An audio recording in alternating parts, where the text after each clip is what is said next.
Hello friends, welcome to your own channel civils तैयारी। PT 365 की series में आप सबका स्वागत है। ये पार्ट 9 है और यहाँ पे हम कल्चर का डिस्कशन कर रहे थे।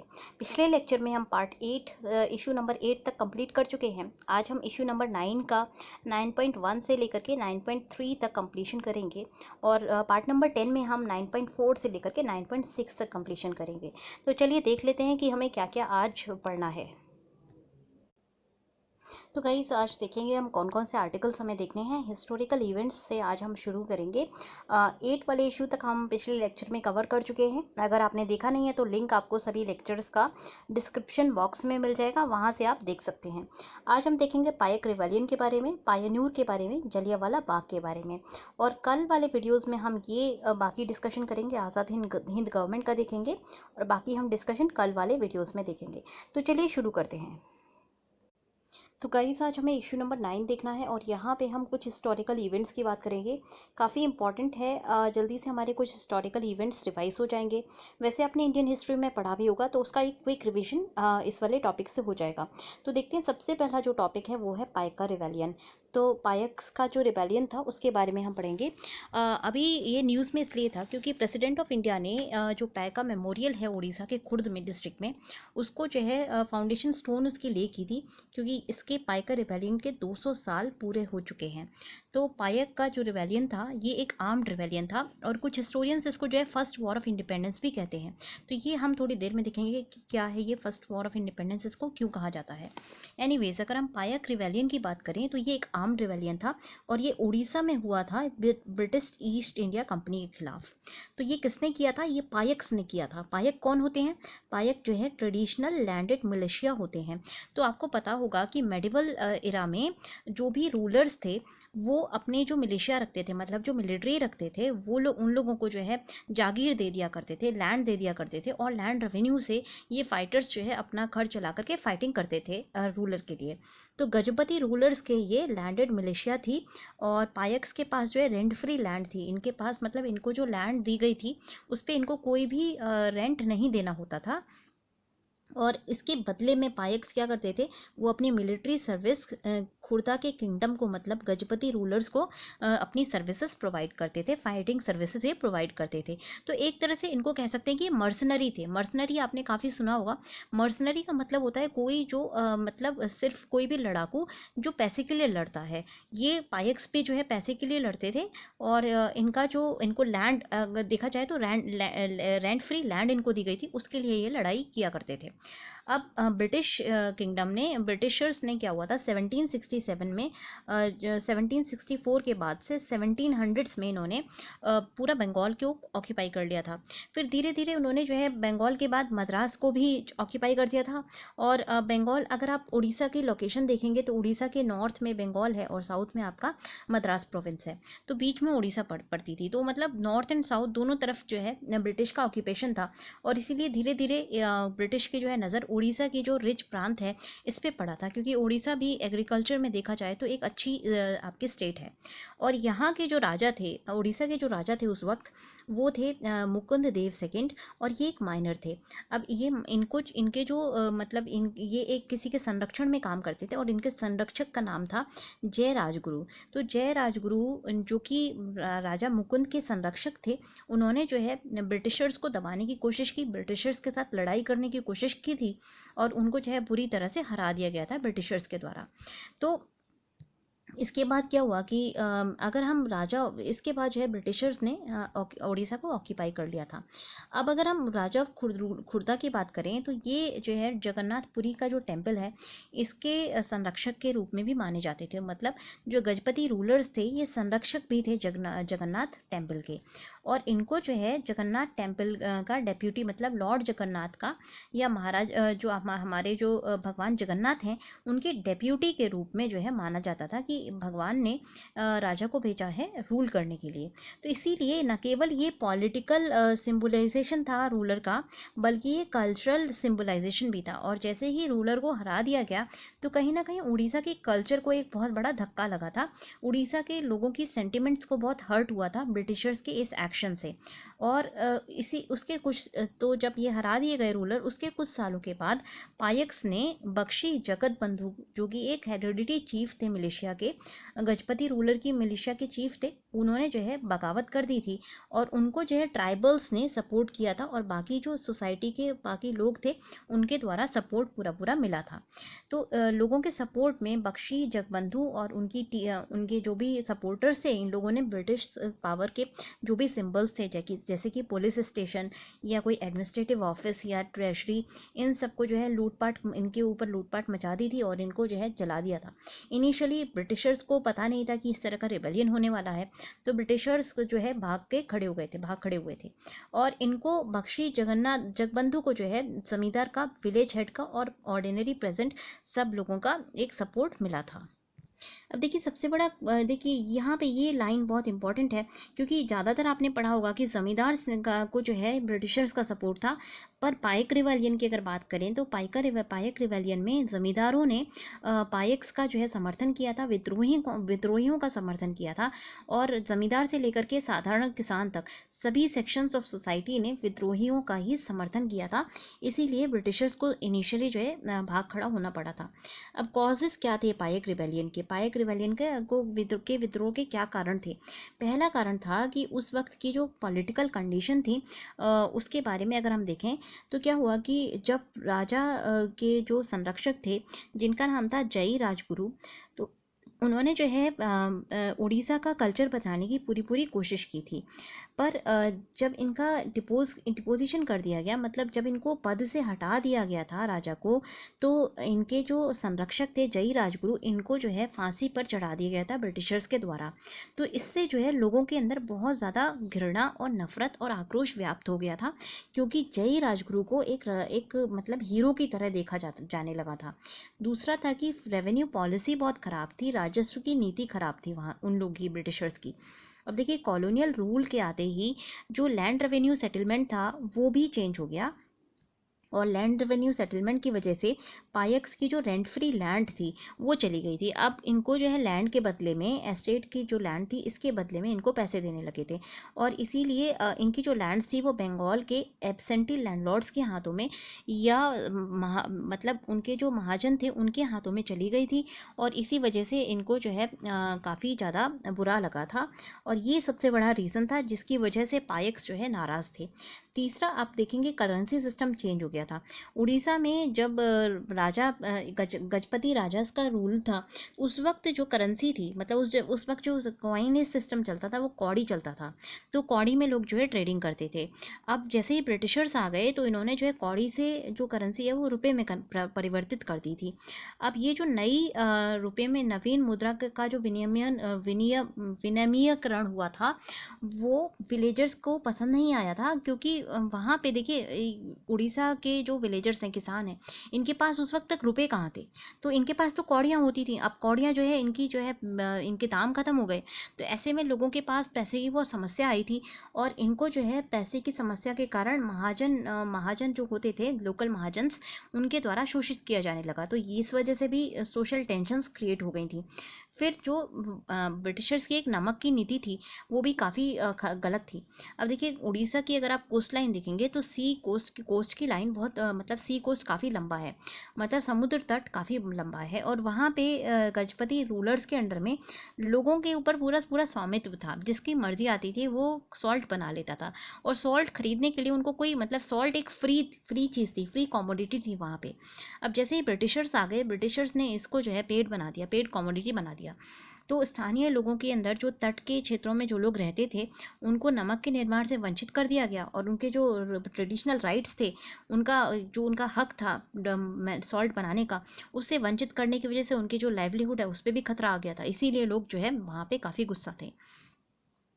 अब पायक रिवेलियन को जो है पहला वॉर ऑफ इंडिपेंडेंस भी कहा जाता है।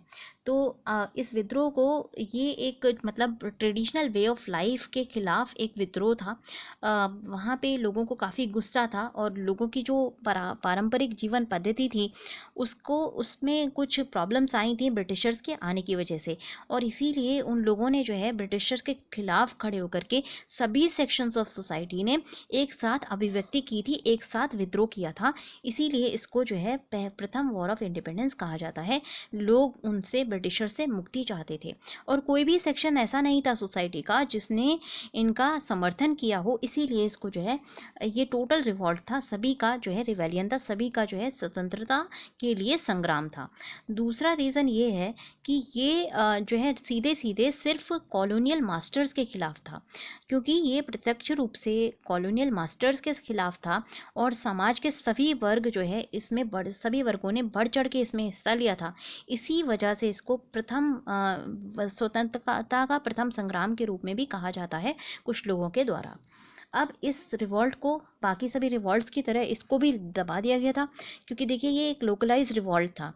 चाहे कितने भी सोसाइटी के कितने भी लोग इसमें सम्मिलित हों, बट ये छोटी सी जगह में उड़ीसा तक ही सीमित था। अगर आप उस वक्त का ब्रिटिश एम्पायर देखेंगे इंडिया के अंदर, तो ब्रिटिश एम्पायर के सामने ये एक छोटे से रीजन का एक लोकल रिवॉल्ट था, इसीलिए इसको दबा दिया गया। शुरुआत में क्या हुआ, ब्रिटिशर्स को जो है काफ़ी इसमें विद्रोहियों के सामना नहीं कर पाए थे और वो काफ़ी सारे विद्रोहियों के सामने वो असफल हुए थे। पर धीरे धीरे ब्रिटिशर्स ने अपनी जैसे रीइंफोर्समेंट किया तो उन्होंने बहुत सारे विद्रोहियों को पकड़ लिया था, बहुत सारों को मार भी दिया था और बहुत सारों को के साथ जो है अत्याचार भी किए गए थे, टॉर्चर भी किया गया था। कुछ रिवेल्स जो कि छिप गए थे जंगलों में, उन्होंने अपना गुरिल्ला वॉर जो है जारी रखा था।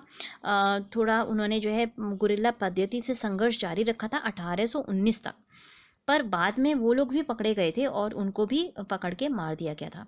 बख्शी जगतबंधु की बात करें तो बख्शी जगतबंधु को 1825 में अरेस्ट कर लिया गया था और ये जो है जेल में ही 1829 में मर गए थे। फिर अब रिवॉल्ट के बाद, रिवॉल्ट दबाने के बाद, दमन के बाद क्या हुआ, पायक्स को जो है उनको ये मिलिशिया वाला जो ट्रेडिशन था, उनकी जो एक मिलिशिया वाला जो उनका आजीविका थी, उससे उनको वंचित कर दिया गया और इसीलिए उनको कृषि और बाकी जो मेथड से उनको अपनाना पड़ा था, उनको कुछ और काम देखना पड़ा था।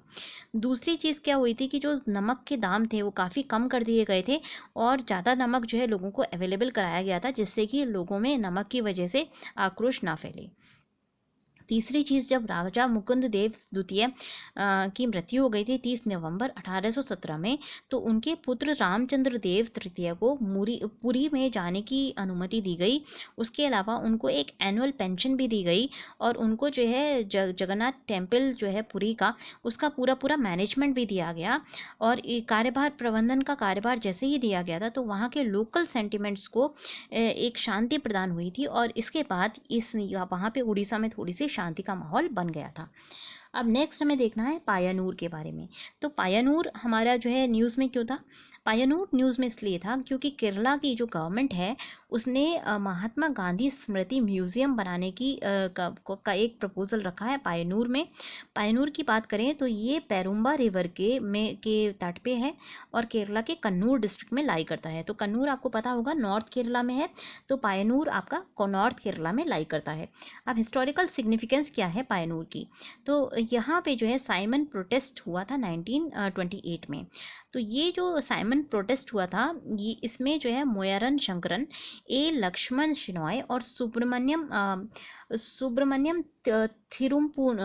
थिरुम्पू ये लीडर्स थे और इन्होंने जो है साइमन गो बैक का जो नारा है वो दिया था पायनूर में। दूसरा जो हिस्टोरिकल सिग्निफिकेंस है वो सॉल्ट सत्याग्रह से रिलेटेड है 1930 में।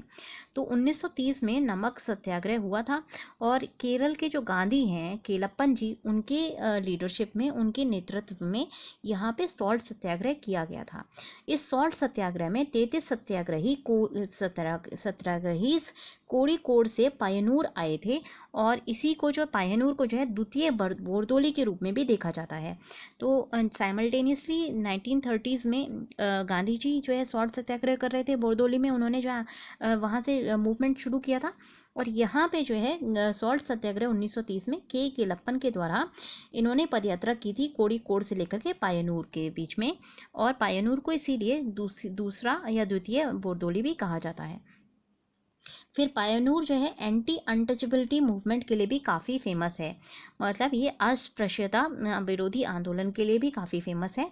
पायनूर एक एपिसेंटर था, प्रमुख केंद्र था एंटी अनटचेबिलिटी मूवमेंट का। यहाँ पे बहुत बड़े बड़े लीडर्स थे जो एंटी अनटचेबिलिटी मूवमेंट में शामिल थे, जैसे कि के गोपालन, केरलियान, फिर विष्णु भारतीयन। इन्होंने क्या किया था कि जो भी बच्चे थे ऑप्रेस कम्युनिटी के, ऑप्रेस कम्युनिटी थी, पुलाया कम्युनिटी थी वहाँ की, जिनके खिलाफ जो है अस्पृश्यता करा जाता था, अनटचेबिलिटी प्रैक्टिस की जाती थी, तो इन लीडर्स ने इन बच्चों को कुरुम्बा भगवती टेम्पल में न केवल मतलब इनको जो है वहाँ पे पूजा कराई थी और इनमें प्रवेश करवाने के संबंध में आंदोलन किया था। एक जो फर्स्ट क्रूसेडर हैं, अगर हम देखें कि पहले जो प्रथम संघर्षकारी हैं कास्टिज्म के खिलाफ पायनूर के, वो हैं स्वामी आनंद तीर्थ। अगर हम स्वामी आनंद तीर्थ की बात करें तो वो एक कोंकणी ब्राह्मण थे और उनको जो है नाम दिया गया था स्वामी आनंद तीर्थ नारायण गुरु जी के द्वारा। और स्वामी आनंद तीर्थ ने जिंदगी भर दलितों के हित के लिए लड़ाई की थी, संघर्ष किया था। अब गांधी जी का क्या कनेक्शन है पायनूर से? गांधी जी जब केरला आए थे 1934 में, तो उन्होंने जो है वो केरला आए थे स्वामी आनंद तीर्थ के बुलाने पर, और उन्होंने जो है स्वामी आनंद तीर्थ के आश्रम में भी गए थे और इस आश्रम में उन्होंने एक जो है मैंगो ट्री या आम का पेड़ लगाया था। आम का पेड़ आज भी वहाँ पर लगा हुआ है। तो स्वामी इसीलिए जो है ये फेमस है। आपका पायनूर में इतनी सारी हिस्टोरिकल इंपॉर्टेंस की चीज़ें हैं। अब तीसरी जो प्लेस है न्यूज़ में और जिसके बारे में हमें चर्चा करनी है वो है जलियांवाला बाग। ये न्यूज़ में इसलिए था क्योंकि Jallianwala Bagh national memorial amendment act 2019 जो है ये अधिनियम पास कर दिया गया है। अब इस न्यूज़ के बारे में और क्या है, ये जो अधिनियम है ये जलियांवाला बाग राष्ट्रीय मेमोरियल एक्ट 1951 को अमेंड करता है, थोड़ा सा इसमें संशोधन करता है। ये न्यूज़ जो है ट्रस्ट को जो है अपॉलिटिकल बनाने की कोशिश करता है। मतलब जलियांवाला जो ट्रस्ट है इसको एक जो है अराजनैतिक स्वरूप प्रदान करता है। अगर इस ट्रस्ट की बात करें तो यहाँ पे एक क्लॉज है इस ट्रस्ट के अंदर, इस एक्ट के अंदर एक क्लॉज है, एक पर्टिकुलर रूल है जहाँ पर ये कहा गया है कि भारतीय नेशनल कांग्रेस का जो प्रेसिडेंट होगा ये ट्रस्ट का परमानेंट मेंबर होगा। तो इस क्लॉज को हटा दिया गया है। ये एक्ट का जो संशोधन है ये कहता है कि अगर कोई भी लीडर ऑफ अपोजिशन लोकसभा में नहीं है तो जो लीडर होगा सिंगल लार्जेस्ट अपोजिशन पार्टी का, वो एक ट्रस्टी की तरह काम करेगा। इसके अलावा सेंट्रल गवर्नमेंट जो है किसी भी ट्रस्टी का, नॉमिनेटेड ट्रस्टी का जो टर्म है उसको उसके टर्म की एक्सपायरी से पहले रिमूव कर सकती है बिना किसी कारण बताए। तो ये एक जो क्लॉज है ये थोड़ा सा कॉन्ट्रोवर्शियल क्लॉज है, ये क्लॉज समझ के परे है। एनीवेज नेक्स्ट जो क्लॉज है, अगर 1951 की एक्ट देखें तो इसमें जो है ट्रस्टीज़ में किस किस लोग, किन किन लोगों का नाम है, ये आपके लिए इम्पॉर्टेंट है क्योंकि ये आपका एमसीक्यू में आ सकता है। तो ट्रस्टीज़ में 1951 की एक्ट में नेशनल जो ट्रस्ट, इसके जो ट्रस्टी हैं जलियांवाला बाग मेमोरियल के, इनके ट्रस्टी में पहले ट्रस्टी हैं प्राइम मिनिस्टर, ये चेयरपर्सन है ट्रस्ट के। दूसरे ट्रस्टी हैं president of Indian national Congress. तीसरे ट्रस्टी हैं minister of in charge of culture. चौथे ट्रस्टी हैं minister of opposition in Lok Sabha. पांचवें ट्रस्टी हैं गवर्नर ऑफ पंजाब। छठे ट्रस्टी हैं आपके चीफ मिनिस्टर ऑफ पंजाब। और उसके अलावा 3 एमिनेंट पर्सन्स को नॉमिनेट किया जा सकता है सेंट्रल गवर्नमेंट की तरफ से, ये भी ट्रस्टी की तरह काम करेंगे। तो इतना अगर हम इसकी बात करें, राउलेट एक्ट की बात करें, तो अगर हम जलियांवाला बाग की बात करें तो इसमें जो है बहुत बहुत हमारा समृद्ध इतिहास जुड़ा हुआ है जलियांवाला बाग के साथ। देखिए इसमें क्या हुआ था कि एनार्कियल और रिवॉल्यूशनरी क्राइम एक्ट आई थी 1919 में, जिसको हम बेहतर रूप से राउलेट एक्ट के रूप में जानते हैं। तो इस एक्ट का नाम था एनार्कियल मतलब अराजक और रिवॉल्यूशनरी मतलब आपको क्रांतिकारी। तो ये एक्ट आई थी अराजक और क्रांतिकारी क्राइम्स मतलब अपराध अधिनियम 1919। इस एक्ट को हम जो है राउलेट एक्ट के रूप से जानते हैं और ये मार्च 1919 में ब्रिटिशर्स के द्वारा पारित की गई थी। इसमें जो है ये तब ऑल्दो मतलब सभी इंडियन मेंबर्स ने, जो भी सेंट्रल लेजिस्लेटिव असेंबली में इंडियन मेंबर्स थे, सबने इस अधिनियम के खिलाफ खड़े हुए थे। उसके बावजूद ये अधिनियम पारित किया गया था। अब इस अधिनियम के अंदर क्या था? इस अधिनियम में गवर्नमेंट को 3 पावर्स दी गई थी। पहली पावर ये दी गई थी कि जो है गवर्नमेंट एक स्पेशल कोर्ट सेटअप कर सकती है, मतलब कि स्पेशल कुछ जो है विशिष्ट अपराधों के लिए एक उच्च न्यायालय के 3 न्यायाधीशों के साथ मिलकर के एक जो है आपकी विशिष्ट आपकी एक्ट स्पेशल कोर्ट जो है सेटअप कर सकती है।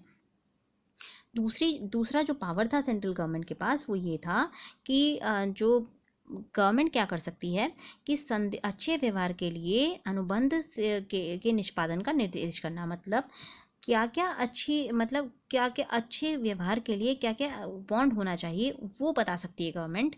इसका मतलब ये है कि किसी को भी इंटर्नमेंट किया जा सकता था सिटी के अंदर, मतलब किसी के का भी जो है शहर के अंदर किसी भी पर्सन की नज़रबंदी की जा सकती थी। उसको पुलिस में जो है रिपोर्टिंग उसकी की जा सकती थी, और उसको जो है कुछ विशिष्ट कृत्यों को रोकने के लिए ये सब कार्य किए जा सकते थे। मतलब किसी की भी, मान लीजिए मैं हूँ कि इस राज्य में, मेरी भी नज़रबंदी किसी की भी जो है अच्छे कार्य के लिए, डायरेक्ट एग्जीक्यूशन के लिए किसी की भी नज़रबंदी कर सकते थे, पुलिस स्टेशन में रिपोर्टिंग कर सकते थे, और किसी को भी मतलब कुछ स्पेसिफाइड कृत्यों को रोकने के लिए ये एक्ट जो है पावर दी गई थी।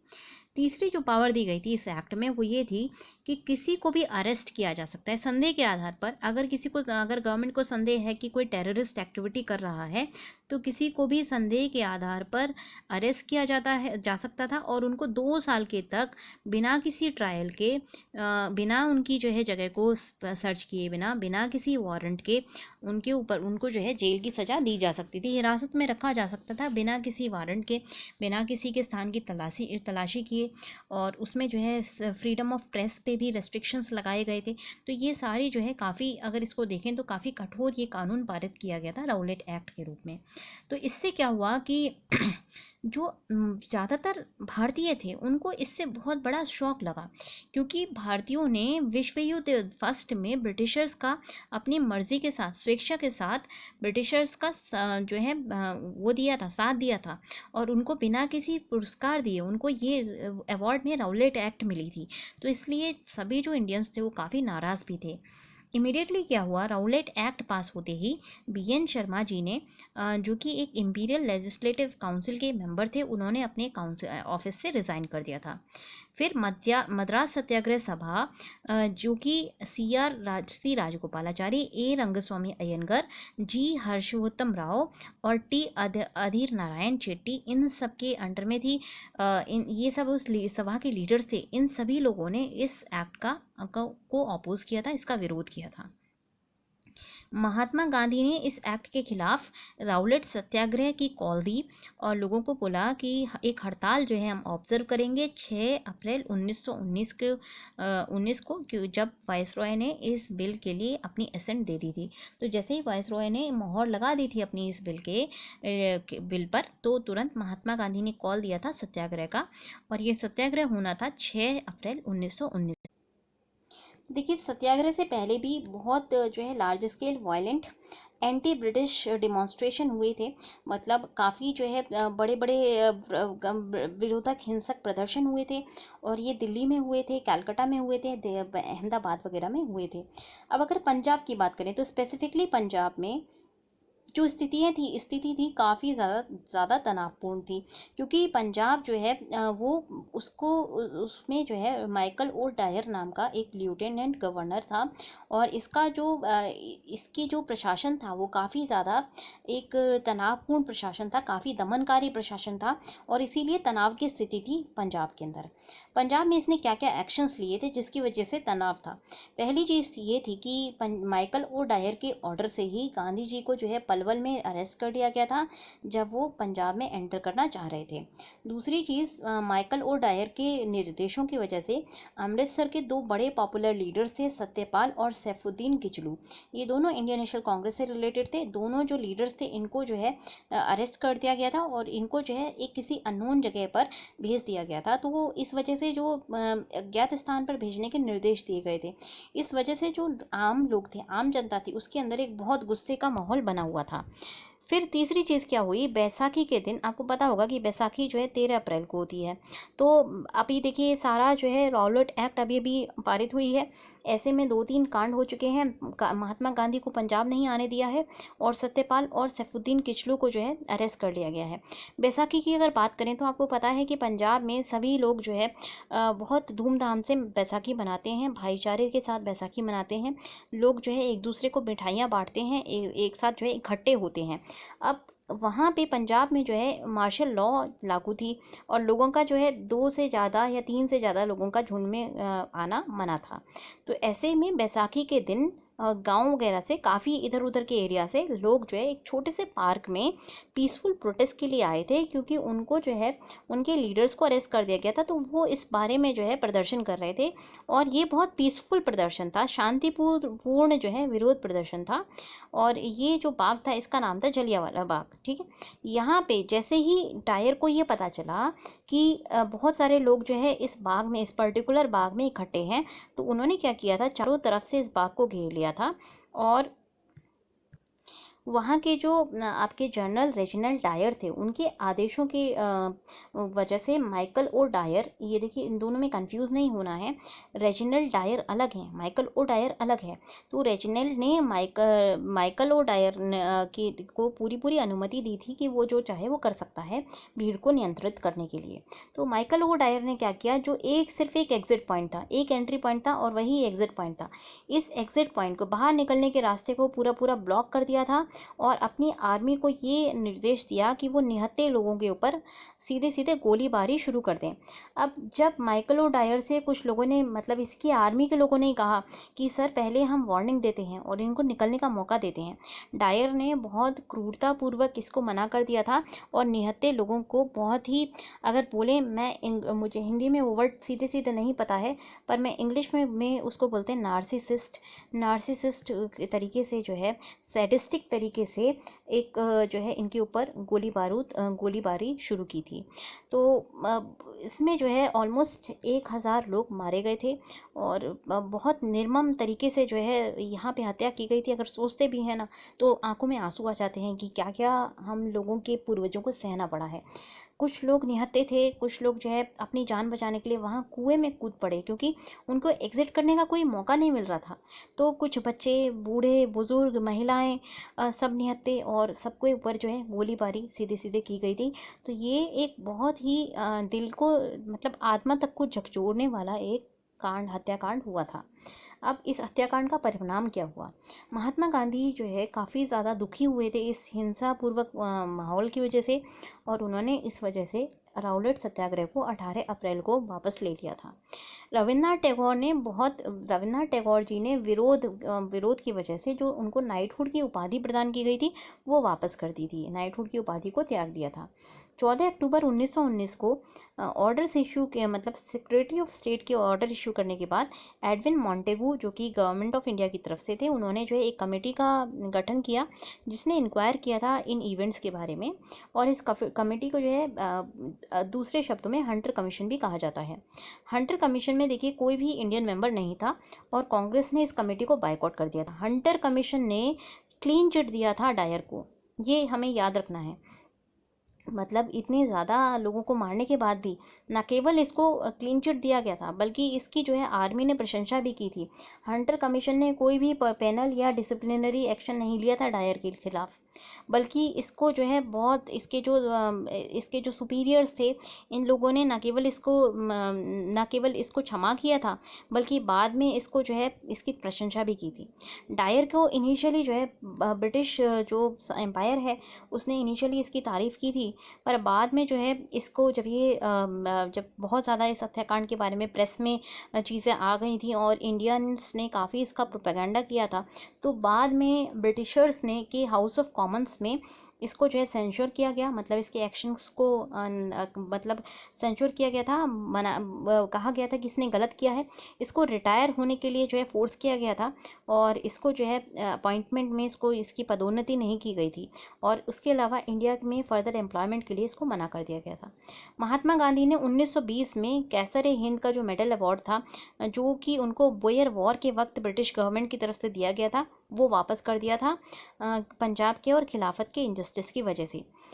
पर एक चीज़ कुछ लोगों ने डायर के इस एक्शन को की सराहना की थी, उनमें से हैं करप्ट महंत। तो स्वर्ण मंदिर के जो कुछ भ्रष्ट महंत थे, उन्होंने जो है डायर को सरोपा, मतलब कि एक जो है रोब ऑफ ऑनर होता है, सम्मान सूचक वस्त्र होता है, वो प्रदान किया था। और इस वजह से लोगों ने जो है महंत के खिलाफ, भ्रष्ट महंतों के खिलाफ जो है आंदोलन शुरू कर दिया था। और उसके बाद शिरोमणि गुरुद्वारा प्रबंधक समिति का गठन हुआ है। उनको जो है इस शिरोमणि गुरुद्वारा प्रबंध समिति को जो है गोल्डन टेम्पल की कंट्रोल दिया गया और अकाल तख्त वगैरह का जो है और बाकी गुरुद्वारे इसका कंट्रोल दिया गया है। अब रिपोर्ट बाद में जो है ब्रिटिश गवर्नमेंट ने भी रिपोर्ट मतलब उससे पर जो है हस्ताक्षर किए थे, जहां पर उन्होंने ये माना था कि ये जो लॉ थी, राउलेट एक्ट थी, ये काफ़ी दमनकारी थी। और इन्होंने जो है ब्रिटिश गवर्नमेंट ने 1922 में राउलेट एक्ट, प्रेस एक्ट और 22 इस तरह की दमनकारी जो एक्ट थी उनको रिपील कर दिया था। फिर general O'Dwyer, Michael O'Dwyer की अगर बात करें तो इसको जो है भारत के एक शहीद क्रांतिकारी जो कि ऊधम सिंह जी हैं, उन्होंने इसको जो है गोली मार के इसकी हत्या कर दी थी 13 मार्च 1940 में। तो ऊधम सिंह जी की अगर बात करें तो ये खुद भी उस दिन 13 अप्रैल को 1919 में ये जो है खुद जलियांवाले कांड में वहाँ पे सम्मिलित थे और उस वक्त जलियांवाले जगह पर ये इन्होंने जो है अपनी आंखों से इस ऑपरेशन को देखा था। ऊधम सिंह जी वहाँ एक जो है अनाथ थे और इनको एक ऑर्फनेज में ये पले बड़े थे। वहाँ पे ये अपने ऑर्फनेज के कुछ दोस्तों के साथ जो भीड़ इकट्ठी हुई थी उसको पानी पिलाने का काम कर रहे थे और उनकी आंखों के सामने बहुत सारे लोगों को जो है मारा गया था। 21 साल जो है इन्होंने वेट किया था और ढूंढ करके अल्टीमेटली इसको लंदन में मारा था और ये भागे नहीं थे। और अपनी स्पीच में जब इनकी जो है ट्रायल हुआ था वहाँ पे लंदन में, तब इनकी स्पीच में उन्होंने कहा कि मुझे मरने से कोई डर नहीं लगता है, मेरा दुनिया में कोई नहीं है, पर मुझे खुशी होगी कि मैं अपने देश के लिए कुछ कर पाया। 21 साल मैंने इस व्यक्ति को मारने के लिए वेट किया है और इसीलिए मुझे इसके मरने पर गर्व है। और उन्होंने ये भी कहा था बस एक ही मरा क्योंकि मैं तो औरों को भी मारने आया था। तो कहीं ना कहीं एक जो एक बदले की भावना है, क्योंकि वो ऊधम सिंह जी मात्र 20 साल के थे जब उनके आंखों के सामने ये हत्याकांड हुआ था। तो एक युवा का जो है दिल एकदम झकझोर जाता है, पसीज जाता है और युवाओं को गुस्सा भी बहुत जल्दी आता है। और ये गुस्सा जो है 20 साल तक, 21 साल तक उनके दिल के अंदर रहा और अल्टीमेटली उन्होंने उसकी हत्या कर दी थी। देखिए ऊधम सिंह जी नहीं तो कोई ना कोई और करता, गदर पार्टी से रिलेटेड थे, क्योंकि सभी लोग भारत के जो युवा थे वो इससे बहुत ज़्यादा नाराज़ थे और नाराज़ होना भी चाहिए, क्योंकि ये एक बहुत जो है बहुत ही ज़्यादा क्रूरतापूर्वक व्यवहार था इंडियंस के साथ। खैर नेक्स्ट टॉपिक पे बढ़ते हैं। जब भी मैं जलियांवाले हत्याकांड की बात करती हूँ तो हमेशा मैं बहुत ज़्यादा इमोशनल हो जाती हूँ और मैं कई बार मैंने विज़िट भी किया है। जब भी मैं परेशान होती हूँ, जब भी मेरे दिल में एक देश के लिए कुछ करने का जज्बा आता है, तो मैं हमेशा जो है जलियांवाले बाग को की या तो पिक्चर देख लेती हूँ या फिर मतलब मेरे मोबाइल में और फ़ोन में, लैपटॉप में डीपी के रूप में लगी हुई हैं ये, तो मैं इनको देख लेती हूँ और यहाँ से मुझे बहुत मोटिवेशन मिलती है। क्योंकि कहीं ना कहीं हमें याद रखना चाहिए कि हमारा पास्ट क्या है, हम कहाँ से आ रहे हैं और किसने क्या क्या सेक्रीफाइसेस किए हैं हमें ये इंडिपेंडेंस देने की।